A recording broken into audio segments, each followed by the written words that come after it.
আমার স্বপ্ন হচ্ছে আমি পররাষ্ট্র ক্যাডার হব। এই মুহূর্তে আমার প্রস্তুতি শূন্য, কিন্তু আমার কনফিডেন্স হচ্ছে ১০০-তে ১০০।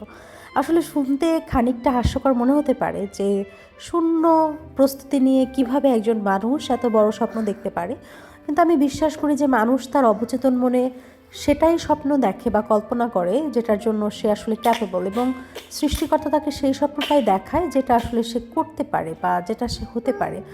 তো আমি কোন ক্যাডার হতে চাই এটা আমি ২০১৯ সাল থেকে চিন্তা করেছি। কারণ আমি যখন থেকে ডিসাইড করলাম যে আমি আসলে I want to be BCS cadre, তখন থেকে আমি খুব কনফিউজড থাকতাম। দেখা যেত ফ্যামিলি মেম্বাররা আমাকে একরকম পরামর্শ দিত, অনেকেই অনেক কথা বলতো, কিন্তু আমি আসলে কি চাই এইটা ডিসাইড করতে করতে ১৯ সাল থেকে আজকে ২০২৫। তো আসলে সংসার বাচ্চা সামলিয়ে আমার পড়ার সময় একদমই থাকে না। যেখানে সবাই হয়তো বা ১০ ঘন্টা ১২ ঘন্টা পড়াশোনা করে, সেখানে হয়তো বা আমি মাত্র ২ ঘন্টা সময় পাই। কিন্তু আমার মনে হয় যে আসলে কে কত সময় পড়ছে এটা চিন্তা করে আমি যদি এই ২ ঘন্টা সময়ও না পড়ি, তাহলে তো আসলে আমি অনেক পিছিয়ে যাব। কিন্তু আমি যদি রেগুলার ২ ঘন্টা করেও পড়তে পারি, সেই ক্ষেত্রেও কিন্তু আমি সপ্তাহে ৭ দুগুণে ১৪ ঘন্টা পড়তে পারছি।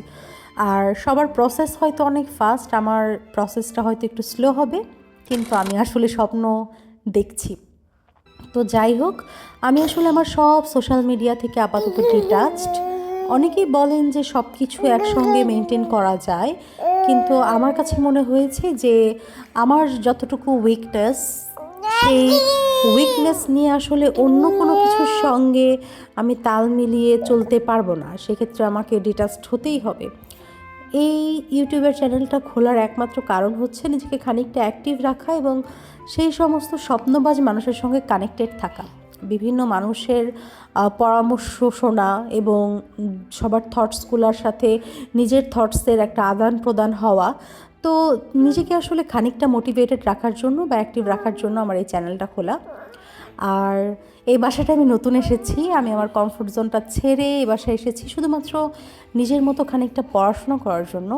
যদিও খুব বেশি হয়তো পারছি না, খুব কষ্টে আসলে সময় বের করতে হচ্ছে আমাকে, তারপরেও চেষ্টা করছি।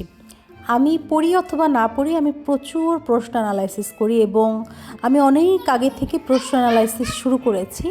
তো মোটামুটি সিলেবাস নিয়ে আমার একটা ভালো ধারণা আছে এবং আমি চেষ্টা করছি আমার কনসিস্টেন্সিটা মেনটেন করার।